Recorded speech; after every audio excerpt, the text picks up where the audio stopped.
कुछ इतनी तगड़ी परफॉर्मेंस आने की कोई खास वजह नूपुर क्यों इतना बुलिश है जेम फाइनेंशियल? क्योंकि लिथियम आयन बैटरी पे शिफ्ट हो रही ईवी का है, तो उसमें जो कार्बन ब्लैक यूज होता है उसकी सप्लाई बढ़ जाएगी। ओके, और वो ये बनाता है, वही बनाता है। जैन साहब से पूछ लूँ। जैन साहब, शेट्टी साहब, इनकी रिकमेंडेशन में काफी रहा है। पीसीबीएल फिलिप्स कार्बन ब्लैक हुआ करता था, तब जब से शॉर्ट फॉर्म हुआ तब से पता नहीं जैन साहब रिकमेंड करते ही नहीं करते हैं। जैन साहब बताएं सर।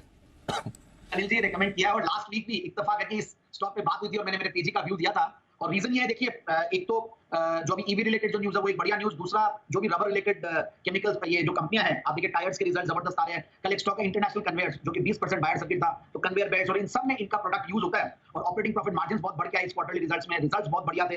सो ओवरऑल, और एक सबसे बढ़िया बात है वैल्यूएशंस का कंफर्ट मिलता है, मतलब वैल्यूएशन सस्ते। और फिर कंपनी देखिए कार्बन क्रेडिट्स की, मतलब carbon credit is a big thing, और कुछ साल पहले काफी चर्चा में आया था और अब वापस से, तो ये वर्ल्ड की पहली कार्बन ब्लैक बनाने वाली कंपनी है जो कार्बन क्रेडिट्स जिनको मिले हैं। So all this things and then the quality of the promoters, मतलब ये सारी चीजें बहुत बढ़िया है। और जो इसके यूजर इंडस्ट्रीज है वो सब बूम में है, तो उसकी वजह से ये एंसिलरी है, तो इनको भी बहुत बड़ा फायदा मिल रहा है। एंड आई थिंक ऑलरेडी बहुत बड़ा मूव आ चुका है। तो कई बार ऐसा होता है कि रिस्क रिवॉर्ड रेशियोज थोड़े कम हो जाते हैं, तो मतलब डिफिकल्ट हो जाएगा कि रिवॉर्ड कमाना और रिस्क ज्यादा लेनी पड़ेगी। तो जिन्होंने लिया हुआ वो तो होल्ड करके रखें, और जिनको लेना है वो सर्टेनली स्टैगर्ड वे में खरीदे या फिर थोड़ा करेक्शन आने पे खरीदने की कोशिश कीजिए। Fundamentals are excellent, things are good, और जेएम की जो रिपोर्ट आई है वो उससे भी काफी वो मिलेगा। तो मेरे हिसाब से बिल्कुल it's a good hold from my side. Good hold, ये है आपके लिए राय। पीसीबीएल में बनाकर चलें पोजीशन, अपनी राय जैन साहब की तरफ से आइए राय ली जाए।